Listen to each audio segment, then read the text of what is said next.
Olá, eu me chamo Mayara Gonçalves, sou graduanda de Letras Português Grego pela Universidade do Estado do Rio de Janeiro, a UERJ, e também sou residente no projeto de residência pedagógica da CAPES, em convênio com a UERJ e com o Colégio Pedro II do campus Tijuca 2. Nós postamos esse vídeo para dar início a uma série de análises do livro Anos de Chumbo e Outros Contos. É uma antologia de contos do Chico Buarque que foi selecionada para configurar o segundo exame de qualificação da UERJ do vestibular de 2024 agora.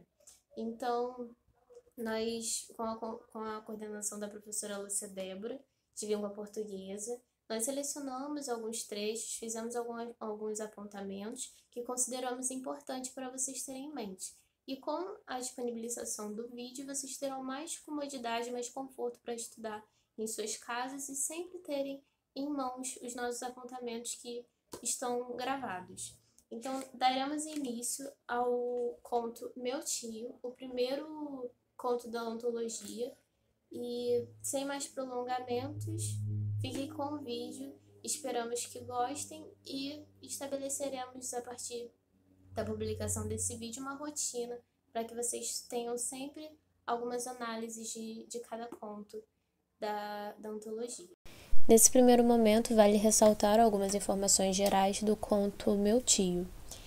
A narrativa acontece em primeira pessoa, havendo a presença de um narrador-personagem, ou seja, o personagem que vai também conduzir toda a narrativa a partir do seu ponto de vista.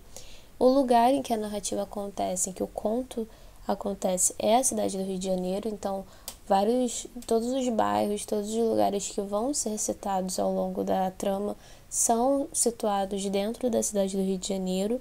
E o tempo é cronológico, o tempo da narrativa é cronológico, ou seja, todos os fatos são narrados de forma linear. Os personagens que aparecem na trama são basicamente a menina, que é essa personagem principal, a narradora personagem, né? A mãe da menina, o pai e o tio dessa menina.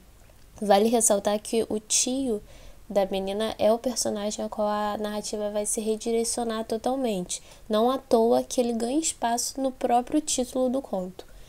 O enredo, basicamente, é sobre uma menina que narra o passeio de carro novo com seu tio por alguns lugares do Rio de Janeiro. Entretanto, o passeio ele vai tomar alguns rumos diferentes com acontecimentos estranhos que envolvem o tio e quando eles acabam terminando em um motel. Então, o conto ele tece algumas críticas em relação ao próprio comportamento do tio perante a menina e como essa relação, teoricamente, é apenas familiar, também sobressalta e, na verdade, a gente começa a entender que é uma relação sexual, de oportunismo, de violência infantil, enfim, a gente vai analisar isso mais pra frente. Selecionei esse trecho porque ele abre o conto. Não vou lê-lo inteiramente, mas vou destrinchar alguns elementos aqui que acho importante para a gente poder conhecer como são os personagens, como eles são organizados, como eles são apresentados e dando algumas brechas de como eles serão também desenvolvidos ao longo do conto. Então a gente tem o tio que vai buscar essa menina com um carro novo, logo já indica que ele tem um poder aquisitivo um pouco mais alto. Então, ele não costumava subir, o papai da menina, né? A gente já vê esse elemento, essa escolha léxica um pouco voltado ao infanto juvenil, papai, mamãe. Então, a gente tem o papai que finge que está dormindo no quarto para não ter que falar com o tio, ou seja, a gente tem essa reclusão, esse sentimento mais de vergonha. E a mamãe que recebe o tio com beijinhos, oferece café, água, pão, havendo também essa bajulação. Então a gente tem dois comportamentos parentais que são diferentes. O pai meio recluso, meio até com uma certa vergonha, e a mãe com essa bajulação. Talvez até um suborno, se a gente for para pensar no que acontece mais tarde no conto. O tio não se sente à vontade na casa, então a gente já começa a tentar entender o porquê ele não se sente à vontade, porque acontece essa bajulação da mãe, essa reclusão do pai. Então, logo depois a menina sai com ele, a sua sobrinha, né, sai com ele, e o tio imediatamente já reclama da situação do lugar onde essa menina mora com os pais, reclama do elevador que vive enguiçado, das escadas com lâmpadas quebradas. Então, aqui, nesse momento, até o fim do ano, pretendia nos mudar para um apartamento melhor, num bairro melhor. A gente já entende que o tio é o provedor financeiro da família, portanto, é ele que vai mudar essa família para um lugar melhor, para um bairro melhor, trazendo também essa relação de dependência financeira e um certo oportunismo. Logo mais tarde a gente vai descobrir que é uma questão mais profunda, que tem a própria presença dessa menina como uma moeda de troca, com a presença de um oportunismo, mas nesse momento inicial a gente tem apenas um trecho que causa mistério, causa dúvidas a respeito da relação familiar e também o impacto do tio com a menina. É interessante pensar que também, apesar do comportamento de reclusão do pai, no final o trecho diz, a menina diz: meu pai nunca recusaria um upgrade segundo meu tio. Então a gente vê também que há um oportunismo. Aqui eu ressalto algumas observações gerais já feitas anteriormente no trecho. Entretanto, é bom ter em mente que o conto ele é narrado por uma perspectiva infanto-juvenil. Apesar da gente não ter ao certo a idade dessa menina, nós sabemos que através de escolhas lexicais, ela está entre a infância e a adolescência, usando termos como mamãe, papai. E também é interessante pensar que já no início do conto, a gente vê que os pais também se aproveitam financeiramente do tio, dependem dele para algumas melhorias, como o tio mesmo diz sobre o pai, que não recusaria alguns upgrades. Então é interessante pensar nessa relação financeira entre os pais da menina, a menina e o tio. E também é interessante pensar que o conto ele já inicia apresentando o status socioeconômico do tio, quando ele chega de carro novo, e logo mais tarde também isso vai ser desenvolvido através de outros elementos que vão sendo apresentados sobre o próprio estilo de vida desse tio. Como nós temos falado sobre os elementos que são colocados dentro da narrativa para explicitar diversas questões, como por exemplo a idade dessa menina, a gente também tem a presença desses elementos para indicar uma certa demarcação social.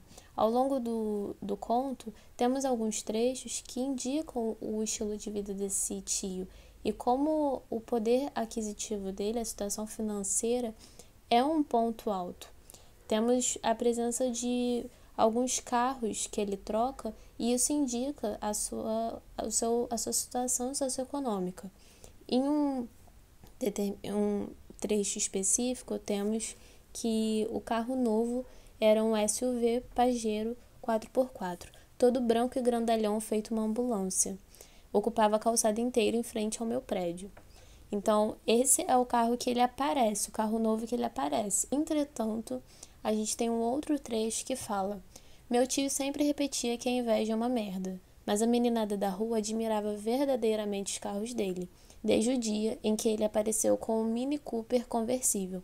Então, a gente tem essa troca de carro que aparentemente é recorrente, é constante, e são sempre carros de luxo, carros de elite, indicando certamente de forma explícita a condição financeira desse homem. Além da demarcação social, a gente também tem elementos que deixam explícito a demarcação temporal, ou seja, o tempo em que se passa essa narrativa.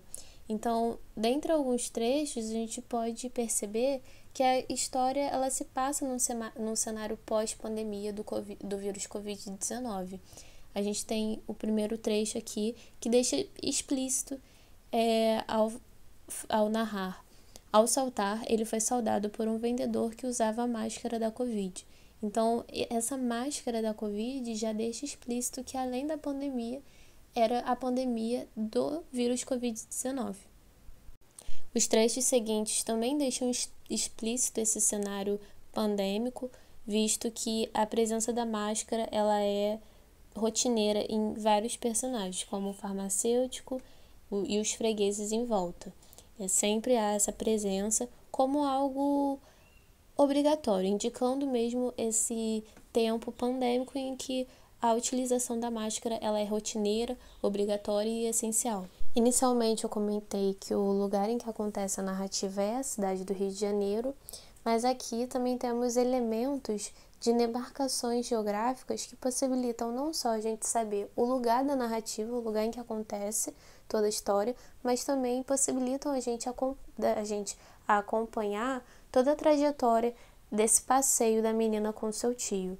Então a gente entende que no primeiro momento ele abastece o carro na lagoa, logo depois acontecem situações que indicam também a sua passagem numa avenida da Barra da Tijuca e logo depois a parada deles, a chegada na Praia do Grumari.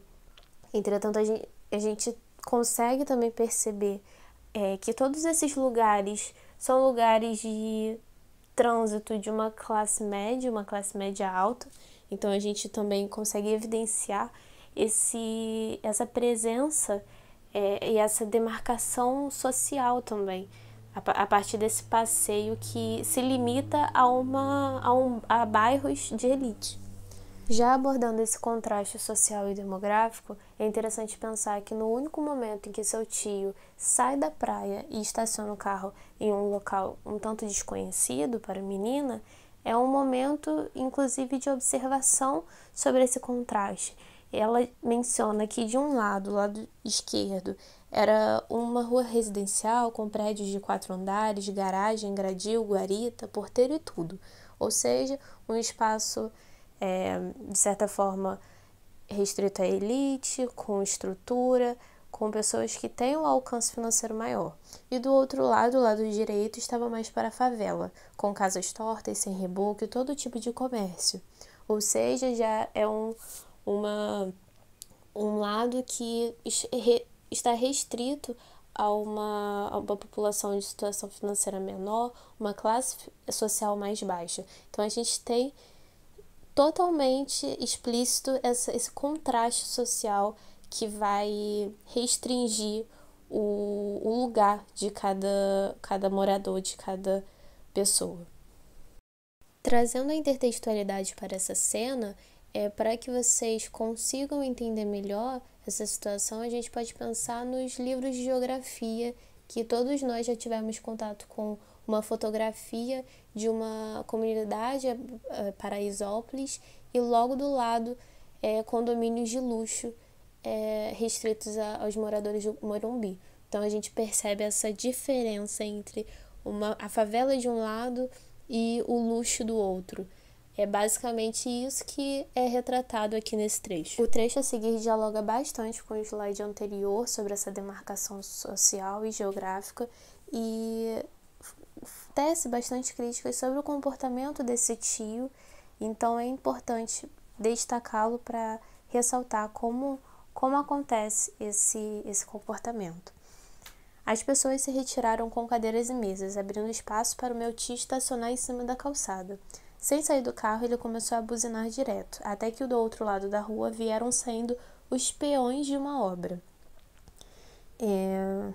Pulando um pouquinho, continuo. Meu tio saiu do carro e abriu o porta-malas, de onde tirou uma sacola de supermercado. Chamou cada operário pelo nome e distribuiu uns maços de dinheiro que eles pegavam depressa, sem agradecer. Meu tio cruzou os braços enquanto eles contavam as notas, daí subiu no carro e partiu a toda para tomar a avenida principal.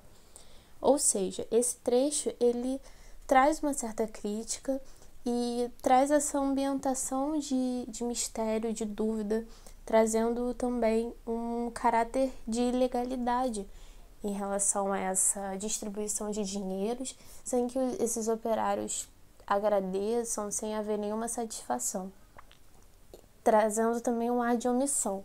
Então é importante perceber essa relação de poder para que essas pessoas retirem as cadeiras e mesas para que o tio estacione em cima dessa calçada. Então a gente vê que talvez essa passagem por ele nesse local seja recorrente, portanto as pessoas já o conheçam e entendam o seu poder naquele lugar, e a gente tem também essa troca, essa distribuição de dinheiro de forma totalmente adversa, atípica, porque é um dia em que ele teoricamente estava passeando e do nada tem esse afazer e trazendo essa omissão, essa ilegalidade, essa dúvida.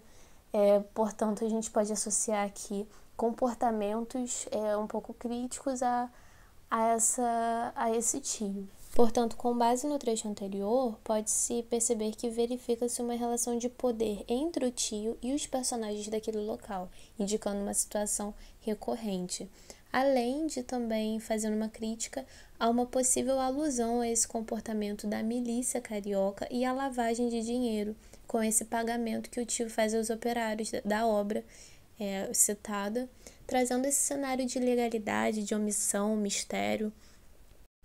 O trecho a seguir é bem incômodo, bem grotesco, mas revela muitas críticas a respeito do próprio comportamento desse tio, e é importante a gente destrinchar para entender a crítica central também do conto. O primeiro trecho começa assim: quando saí do mar, ele disse que sentiu uma vontade de comer o meu rabinho. Perguntou se queria mais alguma coisa, pediu ao barraqueiro 1 litro de água mineral, acertou as contas e pôs a mão no meu ombro a caminho do carro. Logo mais adiante no conto, a gente tem outro trecho, ele já no motel, que começa assim: na suíte premium do Motel Dunas, meu tio encomendou um balde de cervejas, uma Coca-Cola e 2 cheeseburgers. Ligou a TV e depois do lanche me mandou tomar banho na jacuzzi. Quando ele me puxou para a cama, sem tirar os óculos escuros, comeu meu rabinho me mordendo a cabeça. Logo mais adiante a gente tem: mas sua fala foi ficando devagar até que ele dormiu. Mudei o canal de televisão do pornô para uma série americana que eu já conhecia, mas não recordava bem. Aqui, o autor revela uma grande crítica à própria questão da exploração sexual de menor de 18 anos, essa prostituição infanto-juvenil e a pedofilia também. A gente tem uma relação com uma disparidade etária imensa, além do fato também de ser uma relação entre um tio e uma sobrinha. Lembrando que o tio é irmão da mãe da menina, então é uma relação de primeiro grau, assim. Então a gente tem também alguns elementos na narrativa que indicam fortemente que é uma relação de um homem, de um tio, com uma menina menor de 18 anos. A gente tem essa vontade de comer o meu rabinho, tem também uma certa ingenuidade por parte da menina. E além disso, também quando o tio ele pede um balde de cervejas, uma Coca-Cola e 2 cheeseburgers, pode não ser à toa o fato dele pedir um balde de cervejas para ele e uma Coca-Cola para a menina.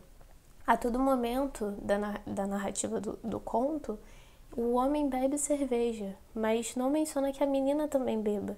E o elemento da Coca-Cola aqui, ele indica fortemente também essa perspectiva infanto-juvenil. Além disso, o momento em que ela muda o canal de TV do pornô para uma série americana também mostra esse não interesse, né, pelo conteúdo adulto para um conteúdo mais indicado para a sua idade. Portanto, aqui eu ressalto que esse trecho ele pode ser interpretado como um estupro de vulnerável, uma exploração sexual de 18 anos, e também a gente tem essa presença de elementos da narrativa, da escolha lexical, mais forte que nunca para explicitar essa idade entre a infância e a adolescente da personagem. Esse trecho já é retirado do momento em que a menina chega em casa após a saída ao motel e se dá assim: em casa, mamãe abriu minha bolsa e conferiu a embalagem de Jontex fechada. Disse estar cansada de dizer que se a mulher não finca a pé, homem nenhum usa preservativo. Disse ainda que só me faltava essa de engravidar, pois meu tio é casado e não iria querer encrenca com a esposa. Para minha mãe, meu tio me faria abortar e jamais casaria comigo. Já meu pai garantiu que ninguém me obrigaria a abortar, nem mesmo meu tio com todo o poderio que tem. A personagem ainda diz: mamãe disse que não me criou para lhe dar um neto que é sobrinho ao mesmo tempo. Portanto, percebe-se que o trecho anterior ele pode ser observado inteiramente, de forma totalmente explícita, a negligência e um certo oportunismo por parte dos pais que estão cientes a todo momento dessa relação sexual que acontece rotineiramente entre a menina e o tio. E ainda há essa injusta responsabilização da menina por tudo que acontece. Até mesmo no caso de um possível aborto, a menina que seria a responsável por não fincar o pé na hora de usar o preservativo. Entretanto, era necessário do comportamento dos pais que houvesse essa proteção infanto-juvenil, essa proteção do filho.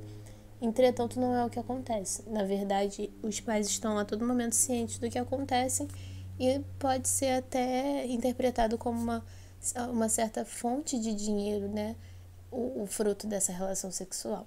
Recapitulando aqui todas as análises realizadas sobre o enredo, pode-se dizer que os tópicos desenvolvidos nesse conto são basicamente uma forte crítica à exploração sexual de menores de 18 anos, a retratação dessa milícia carioca e da relação hierárquica de poder da classe média, um contraste e segregação social contidos nesses diferentes momentos da trama, e também, é claro, a negligência e o oportunismo parental que acontece ao utilizar essa menina como uma certa moeda de troca, cativando esse afeto amoroso e sexual do tio para que eles possam ter melhorias financeiras, como a troca de um apartamento para um bairro novo, enfim, a não proteção da criança. Deixando um pouco de lado as observações da trama, do enredo, também quero destacar alguns elementos metonímicos presentes no conto que são muito recorrentes. Essa figura de linguagem, a metonímia, ela é frequentemente utilizada de forma estilística para substituir um termo por outro, havendo essa relação de contiguidade. Então aqui a gente tem trechos como de camisa do Flamengo. Essa camisa do Flamengo, na verdade, seria a camisa do time de futebol chamado Flamengo. Esse comprar Viagra, na verdade, o Viagra ele seria o remédio citrato de sildenafila da marca, né, de nome comercial Viagra. A gente tem também uma Coca-Cola, que seria, na verdade, o refrigerante da marca Coca-Cola. E essa embalagem de John Tex, que seria uma embalagem de preservativo da marca Juntex. Então a gente tem essa relação, essa substituição de um termo por outro, geralmente de forma estilística, e que contém, né, sempre havendo essa relação de contiguidade na hora da substituição.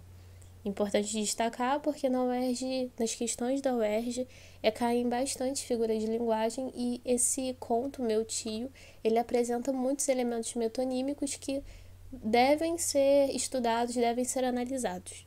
Bom, encerro o vídeo aqui. Agradeço imensamente o apoio e a colaboração de todos que tenham tirado um tempinho para assistir o vídeo e espero também que ele tenha sanado algumas dúvidas e também ajudado a uma melhor compreensão do conto Meu Tio. Nos próximos dias também teremos a disponibilização de outros vídeos sobre os outros contos da antologia que formam a antologia Anos de Chumbo e outros contos, com a presença, com a elaboração de materiais também de outras bolsistas residentes do programa de residência pedagógica da CAPES. Obrigada a todos e até os próximos vídeos.